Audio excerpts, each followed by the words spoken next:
Well, how's it going?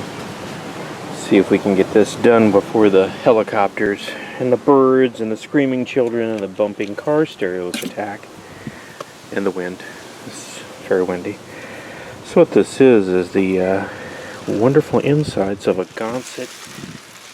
This is a GSB-201. This is a rather formidable linear RF amplifier.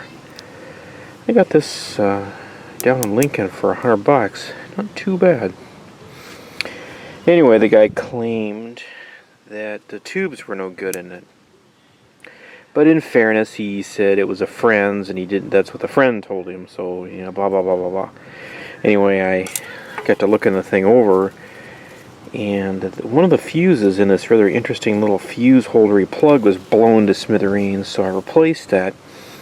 Started bringing the thing up a little bit, and underneath there are access to 5 electrolytic caps. There's one here you can't see, and I was measuring the voltage across the caps, and this thing's all warmed up and running. There's a couple thousand volts there. There's actually 2,250 to be exact. Anyway, I had the thing not on the Variac, not open too far, and I was getting about 600 volts almost on one cap. And I know these are rated at 450, so I went ahead and backed it off and started checking around. A bunch of these caps are all shorted. Okay, no big deal. So I had some other 450 volt working volt caps, and they fit in there. They're a little off-sided, but it's nothing big. And I started powering the thing up, and things are looking pretty good. Anyway, I got up to about, I don't know, 100 and some volts mains power, and the voltage across each one of these caps is starting to get a little close to the working voltage. Basically, all these caps are in series, and in parallel with these caps is a two 100K 2-watt resistors. So there's a big voltage divider from cap to cap to cap to help equalize the voltage out across that whole rail.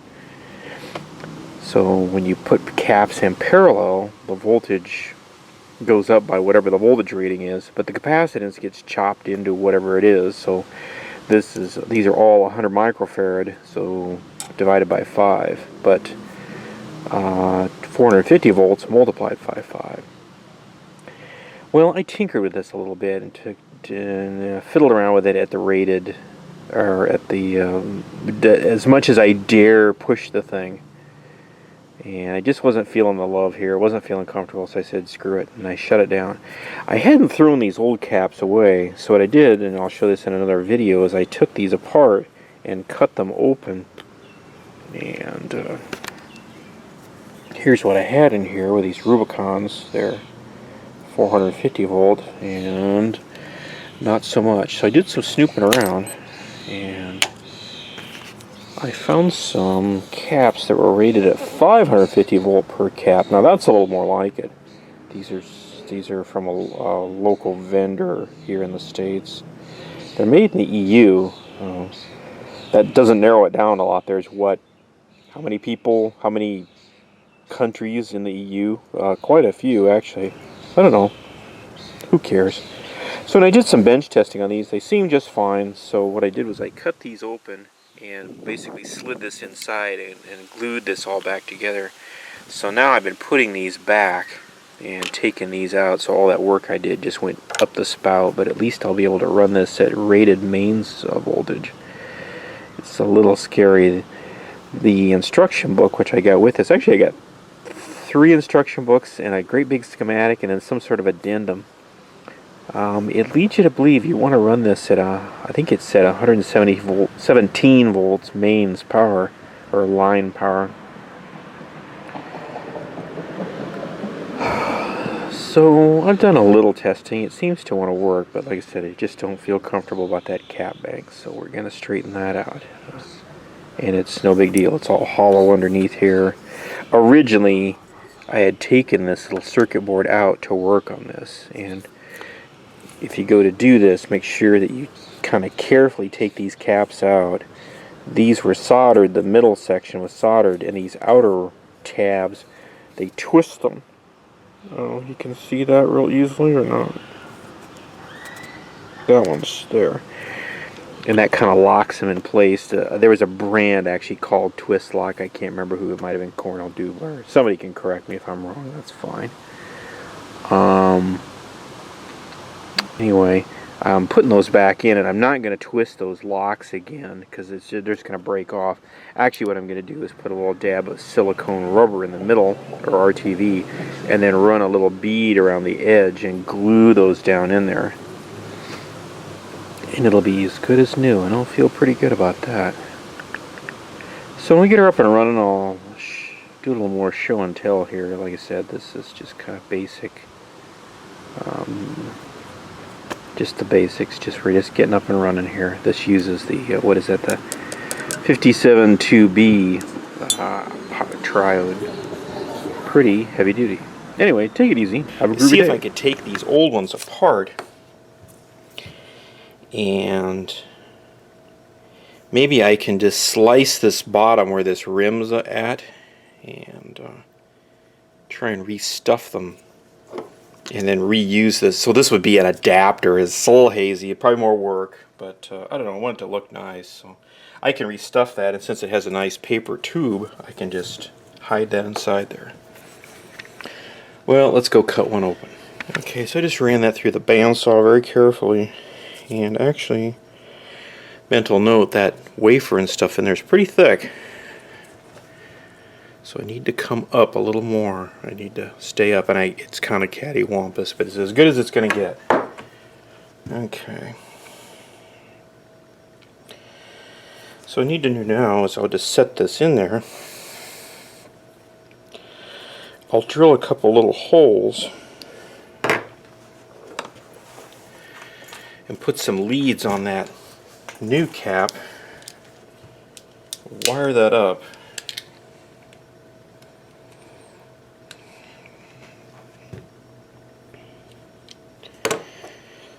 What I think I'll do is I'll put it in there kind of sideways from this and just wire it up, or maybe a little bit diagonally. Diagonally might not be bad. That might actually work. Okay. So what I did is I used these little tongs to punch two little dents there, and we'll just do that. Okay, so you just punch a couple holes in the bottom.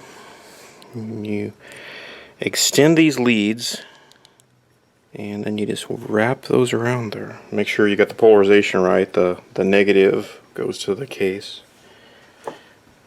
And now we got to get the old cap out of there. That may not be too big a deal.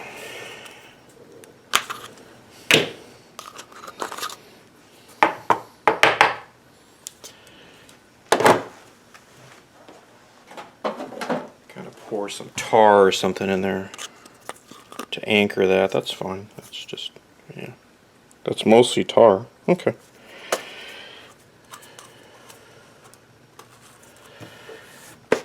Now if you want to, you can wrap some tape or glue this back together or whatever you want to do. You don't have to. It's got that metal sleeve or that plastic sleeve. I think that's what I'm going to do, is just slide that all back together.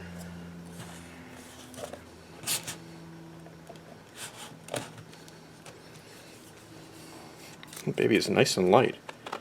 It's a little, you know, yeah, maybe a little glue around that edge is appropriate. But,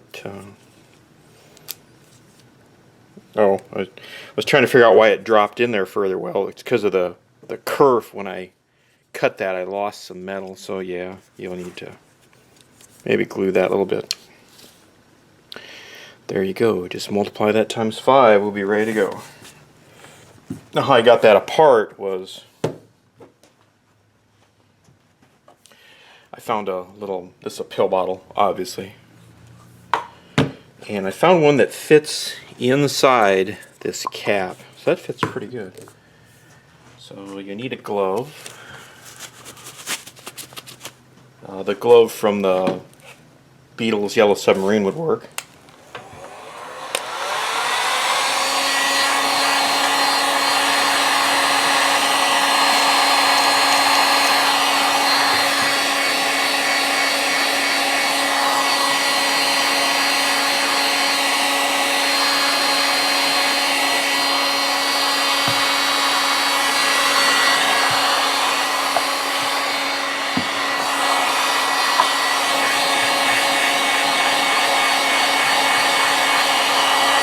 Heat that up.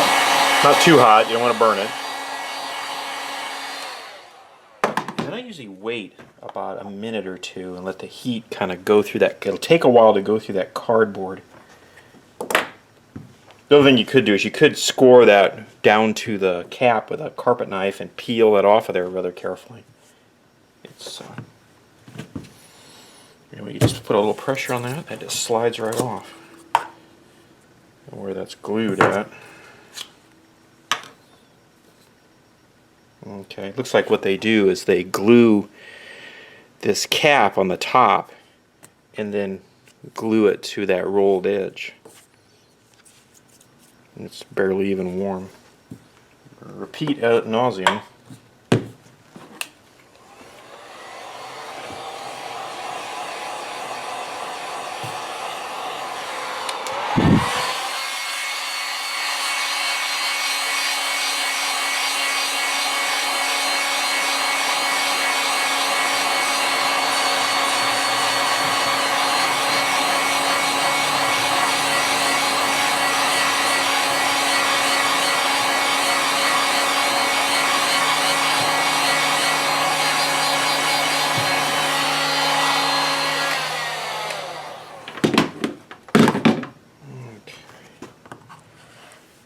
Set up there.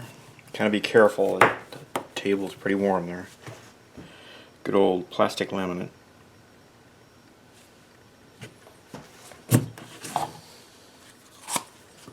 Okay, we're set. I'll just cut those open, do the same thing. Like I said, I just used a bandsaw. You could use a hacksaw, you might be able to use a pipe cutter.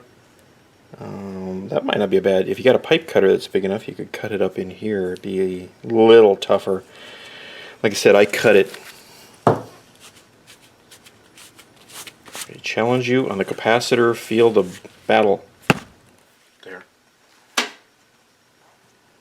Your capacitiveness.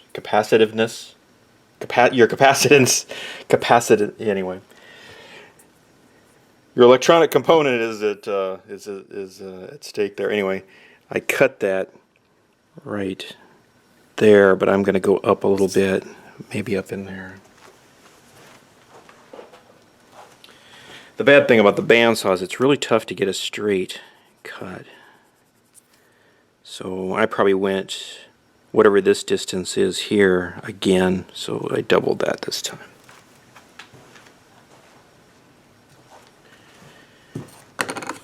So this really doesn't take too long to do. I got two more, but they cleverly got left at home. Okie dokie, let's see what we can do. Okay, so we sliced right through that. Just for fun, I marked these with some little witness marks to get the right cap back on.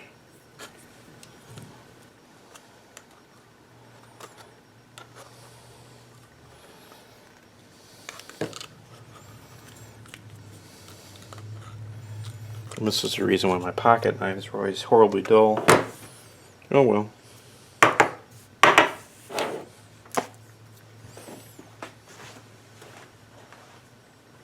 Actually, I found that those needle nose work pretty good for reaching down in there, grabbing that out of there.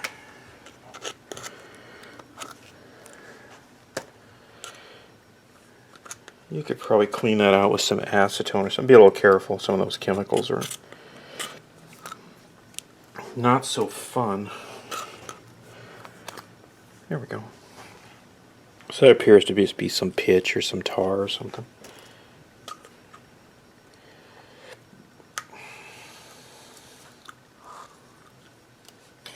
You know, for the longest time, I always wondered how these were solderable. These cans are aluminum. And I always thought that this was all cut and folded well. I got to looking at this very carefully one day. And actually what the deal is the reason you can solder to these little tabs here is this is a ring and it's been dropped in there and then this is rolled around there. So this is some metal and this is aluminum and there's just a crimp and this little bit here is another crimp. I don't know if you can see that right there where that's crimped. So that answers that mystery. Now that I've spoiled the fun for somebody else. Let's see if we can get that out of there.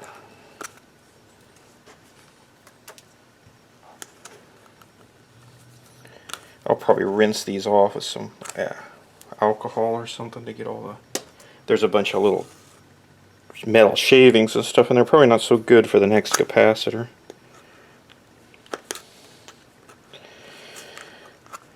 Here we go.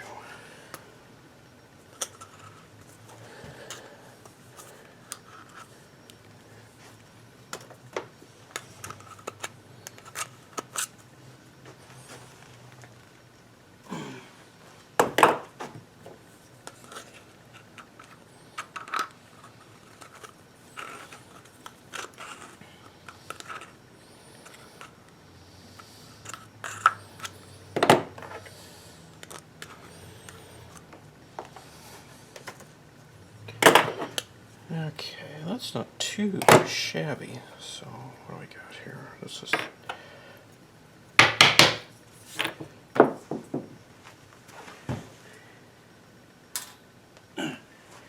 So this is the one with 3 marks, and that just goes right back in there. We'll just set these back in there. Beat the rush. Okay, so a few holes later.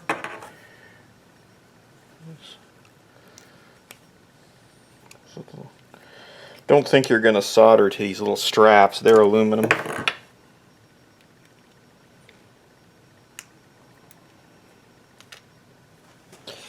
Like I said, you might want to rinse that out. I don't know what that dampness is. It's some kind of brine. That's, you may want to wash your hands off or use gloves if you want, if you're a big baby. I'm not saying it's bad, I'm just saying you're a baby. Okay. Well, there you go. That'll get you going. So, yeah, it's a bit more work than just buying a part. But nowadays, you can't buy a part that's going to fit exactly, so you have to fit it. Welcome to the 21st century. Anyway, take it easy. Have a groovy day.